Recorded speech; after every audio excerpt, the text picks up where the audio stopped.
Perfect. Thanks.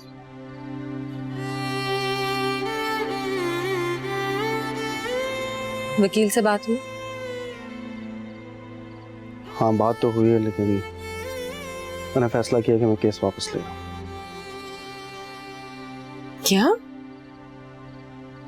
तुम पीछे हट जाओगे तो लोग तो तुम्हें ही गलत समझेंगे ना?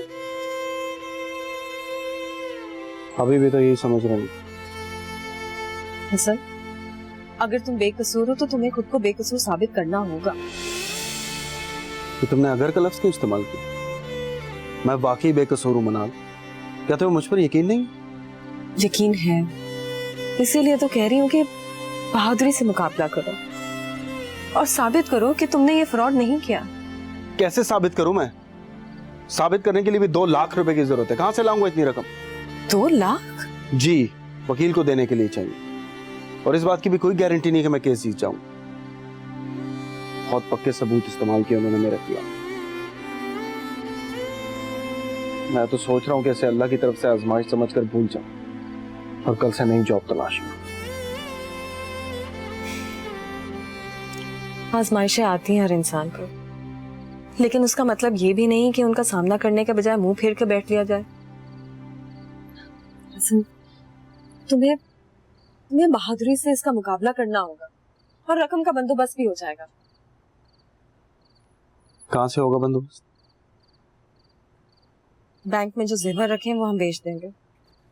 फॉर गॉड सेक मनाल, ये हमाकत मत करना।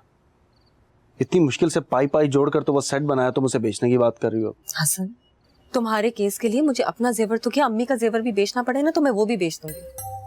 देखो, तुम्हें इस वक्त इन पैसों की ज्यादा जरूरत है, और फिर जेवर का क्या है, वो तो दोबारा बन जाएंगे, और अगर ना भी बने तो मुझे कोई फर्क नहीं पड़ता।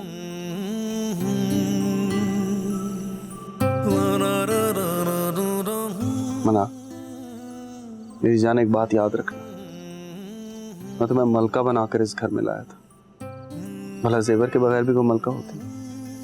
क्या करूंगी ऐसे जेवर का जो तुम्हें तो क्या, मुझे भी खुशियां ना दे सके?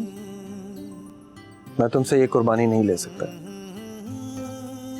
अगर मुझ पर कोई बुरा वक्त आ जाता तो क्या तुम अपना सब कुछ मुझ पर कुर्बान नहीं कर देते? तो फिर मुझे क्यों रोक रहे हो उस कुर्बानी से? और फिर कुर्बानी का क्या?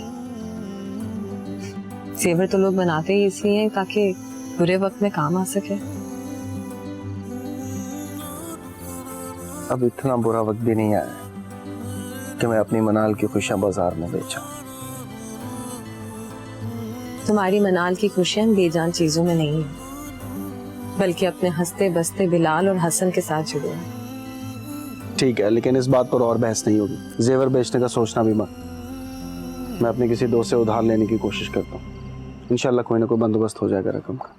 पास है वो तकिए की तरह, हर सू महक तेरी आती है, लौट आए तो। वैसे इतना कॉम्प्लिकेटेड केस मेरे पास आज तक आया नहीं। बहरहाल मैं कोशिश करूंगा कि तुम्हें इस मुश्किल से जल्द निकाल दूं। बस सर अब आप इस पर काम शुरू कर दीजिए। मैं कल तक इंशाल्लाह आपको पैसे दे दूंगा। चलो ठीक है, फिर मैं ऐसा करता हूं कि तुम्हारे बॉस को लेटर आज ही भेज देता हूं, और बाकी कार्रवाई में फीस की अदायगी की बात करूंगा। ठीक है सर, थैंक यू।